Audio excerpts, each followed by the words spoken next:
മരണം കഴിഞ്ഞ ഒരാളുമായി സംസാരിക്കാൻ കഴിയുമോ? അതായത്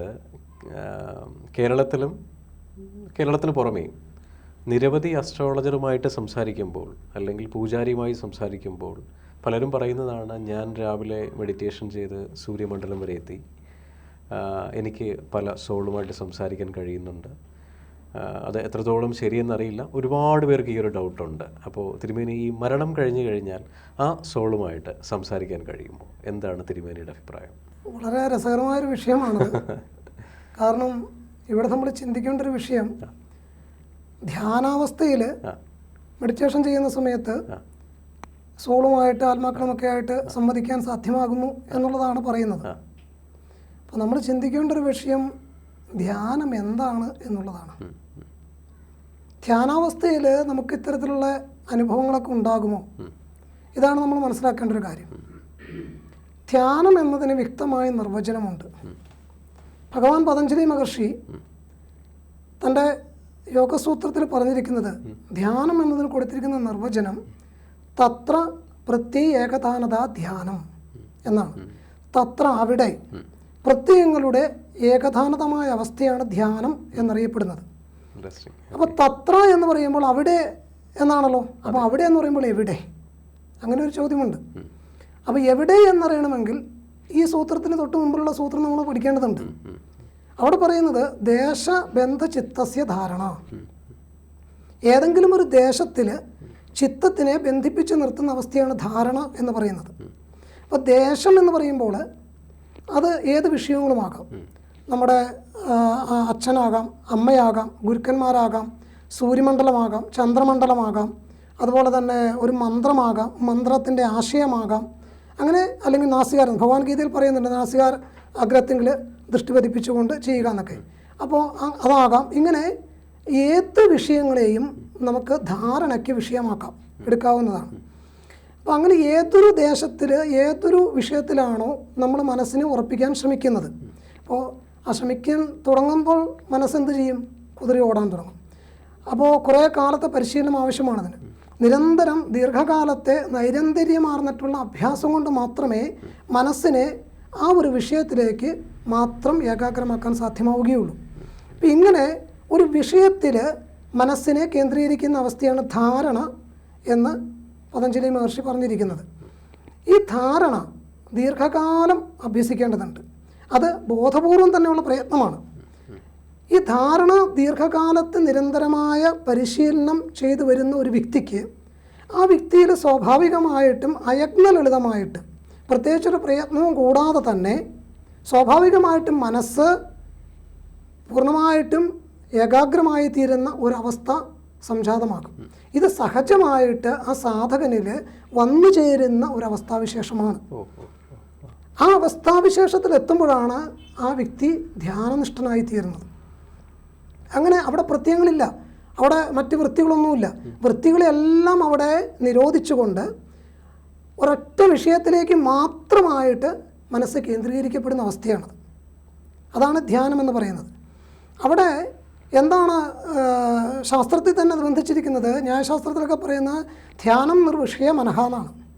ധ്യാനത്തിൻ്റെ അവസ്ഥ എന്ന് പറയുന്നത് വിഷയങ്ങളില്ലാത്ത അവസ്ഥയാണ്. അതാണ് ധ്യാനം എന്ന് പറയുന്നത്. അപ്പോൾ ഒരു അവസ്ഥയിൽ തന്നെ ലയിച്ചിരിക്കുകയാണ്. അപ്പോൾ ആ ധ്യാനത്തിൻ്റെ പരമമായ അവസ്ഥ എന്ന് പറയുന്നത് അവിടെ ത്രിപുടികളെല്ലാം ഇല്ലാതാകും. ധ്യാനിക്കുന്ന വ്യക്തി, ധ്യാനിക്കപ്പെടുന്ന വിശേഷങ്ങൾ, ധ്യാന വസ്തു എന്താണോ, ഇങ്ങനെ ഈ ത്രിപുടികളും ലയിച്ചില്ലാതായിത്തീരുന്ന അവസ്ഥയാണ് ധ്യാനം എന്ന് പറയുന്നത്. അപ്പോൾ ഒരാൾ ഞാൻ 2 മണിക്കൂർ മെഡിറ്റേഷൻ ചെയ്തു, അല്ലെങ്കിൽ ഞാൻ 2 മണിക്കൂർ മെഡിറ്റേഷൻ ഇരുന്നപ്പോൾ ഞാൻ ആത്മാക്കളായിട്ട് സംസാരിച്ചു, സൂര്യമണ്ഡലത്തിൽ പോയി സംസാരിച്ചു എന്നൊക്കെ പറയുമ്പോൾ അതൊന്നും ധ്യാനമല്ല.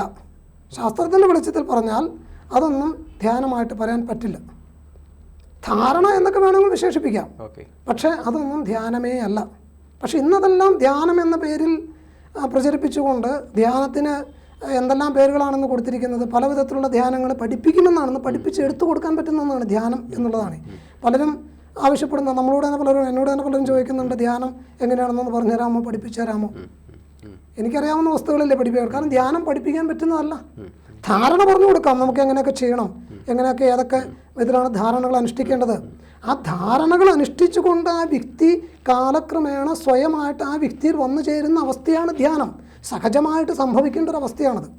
ആ ധ്യാനാവസ്ഥ സംഭവിച്ചു കഴിഞ്ഞാൽ അവിടെ ഈ പറയുന്ന വിഷയങ്ങളൊന്നുമില്ല.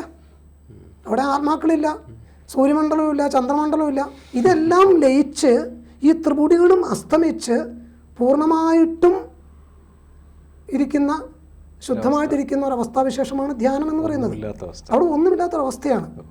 അപ്പോൾ ആ വ്യക്തിക്ക് അവിടെ ചിന്തകളില്ല, ഒരു വിഷയങ്ങളുമില്ല.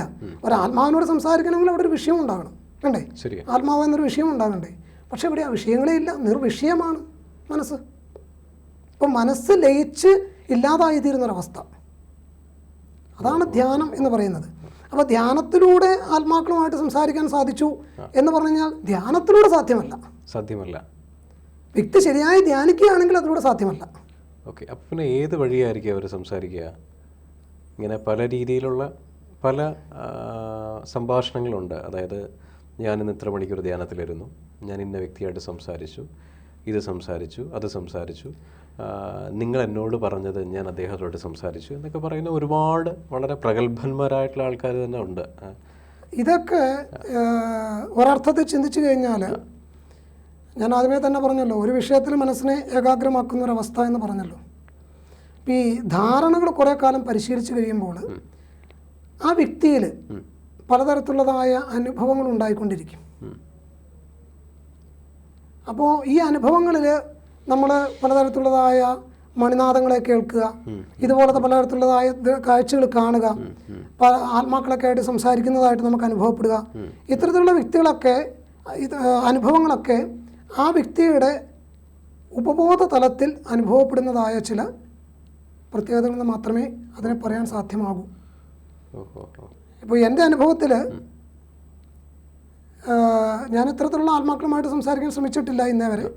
കാരണം എനിക്ക് എൻ്റെ ആവശ്യം ഉണ്ടായിട്ടില്ല എന്നുള്ളതാണ്.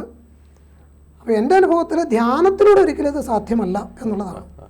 അപ്പോൾ ഈ പറയുന്ന പോലെ ഉപബോധ മനസ്സിൻ്റെ ശക്തിവിശേഷങ്ങളെ കൊണ്ട് ഏതെങ്കിലും തരത്തിലുള്ളതായ മറ്റു തരത്തിലുള്ളതായ ക്രിയാപദ്ധതികളെ കൊണ്ടൊക്കെ അത് സാധ്യമായെന്നിരിക്കാം.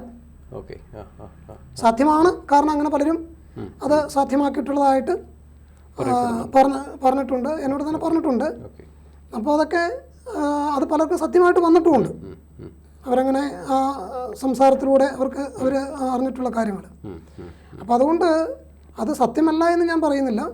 പക്ഷേ അത് ധ്യാനം എന്നൊരു പാതയിലൂടെ ഒരിക്കലും സാധ്യമല്ല. ശരിയായ ധ്യാനം, മെഡിറ്റേഷൻ എന്ന സമ്പ്രദായത്തിലൂടെ അത് സാധ്യമല്ല.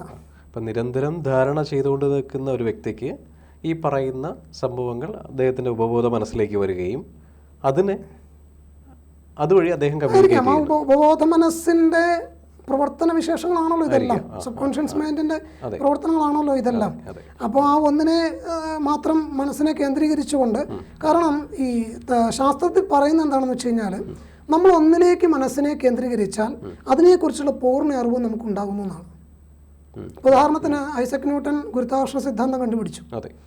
ഈ ഗുരുത്വാകർഷണ സിദ്ധാന്തം ഐസക് ന്യൂട്ടന് മുമ്പ് ഇവിടെ ഉണ്ടായിരുന്നു, അല്ലേ? ന്യൂട്ടൻ അല്ല സിദ്ധാന്തത്തെ ഉണ്ടാക്കിയത്. പകരം മറഞ്ഞു കിടന്നിരുന്ന ഒരറിവിനെ ന്യൂട്ടൻ ചിന്തയിലൂടെ, ഏകാഗ്രമാർന്ന ചിന്തയിലൂടെ പുറത്തേക്ക് കൊണ്ടുവരികയാണ് ചെയ്തിട്ടുള്ളത്. എല്ലാ അറിവുകളും അങ്ങനെ തന്നെയാണ്. നമ്മുടെ ഉള്ളിൽ എല്ലാ അറിവും ഉണ്ട്. നമ്മുടെ ഉള്ളിൽ നിന്ന് തന്നെയാണ് ഈ അറിവുകളെല്ലാം പുറത്തേക്ക് വരുന്നത്. ഇപ്പോൾ ഈ മറഞ്ഞു കിടക്കുന്ന അറിവുകളൊക്കെ നമ്മൾ നിരന്തരമായ പരിശീലനത്തിലൂടെ അതിനെ നമുക്ക് പുറത്തു കൊണ്ടുവരാൻ സാധിക്കും. അപ്പോൾ ആത്മാവ് എന്നൊരു വിഷയത്തിൽ മനസ്സിനെ കേന്ദ്രീകരിച്ചുകൊണ്ട് മുന്നോട്ട് പോയി കഴിഞ്ഞാൽ ആത്മാവിനെ സംബന്ധിച്ചുള്ള എല്ലാ അറിവുകളും അത് ഏകാഗ്രപൂർവമായിട്ടുള്ള പ്രയത്നമാണെങ്കിൽ ആത്മാവിനെ കുറിച്ചുള്ള എല്ലാ അറിവും വ്യക്തിയിൽ വന്നു ചേരും. ഇത് പതഞ്ജലി യോഗസൂത്രം പഠിക്കുമ്പോൾ നമുക്ക് മനസ്സിലാക്കാം. ഓരോരോ വിഷയങ്ങൾ മനസ്സിനെ കേന്ദ്രീകരിക്കുമ്പോൾ അതിനെക്കുറിച്ചുള്ള അറിവുകളൊക്കെ വ്യക്തിയിൽ വന്നു ചേരുന്നു എന്ന് ഭഗവാൻ പറയുന്നുണ്ട്, പതഞ്ജലി മഹർഷി പറയുന്നുണ്ട്. അപ്പോൾ ഇതുപോലെ തന്നെ ആത്മാ എന്ന വിഷയത്തിൽ മനസ്സിനെ നിരന്തരം കേന്ദ്രീകരിച്ചു കഴിഞ്ഞാൽ ഈ പറയുന്നത് പോലെ ആത്മാവിനെ സംബന്ധിച്ചുള്ള ഇത്തരത്തിലുള്ള കാര്യങ്ങളെക്കുറിച്ചൊക്കെയുള്ള അറിവ് ആ വ്യക്തിയിലേക്ക് സ്വാഭാവികമായിട്ടും വന്നു ചേരാം. അപ്പോൾ ആ ഒരു അവസ്ഥാവിശേഷം തന്നെ ആയിരിക്കണം അതിൻ്റെയൊക്കെ പിന്നിലുള്ള തത്വം എന്ന് പറയുന്നത്. ഞാൻ ആദ്യം പറഞ്ഞ പോലെ ധ്യാനം എന്നുള്ള ശരിയായ ഒരു മെഡിറ്റേഷൻ സിസ്റ്റത്തിലൂടെ ഒരിക്കലും ഒരു വ്യക്തിക്ക് ആ ഒരവസ്ഥ ഉണ്ടാകുകയില്ല. കാരണം ധ്യാനം അതല്ല എന്ന് ഞാൻ ആദ്യമേ തന്നെ വ്യക്തമാക്കിയല്ലോ. അതുകൊണ്ട് തന്നെ ധ്യാനം പഠിപ്പിക്കാൻ കഴിയുന്നതല്ല, പറഞ്ഞു കൊടുക്കാൻ കഴിയുന്നതുമല്ല. സ്വാഭാവികമായിട്ടുള്ള ധാരണാ പരിശീലനങ്ങളുടെ സാധകനിൽ വന്നു ചേരേണ്ടതാണ് ധ്യാനം എന്നത്.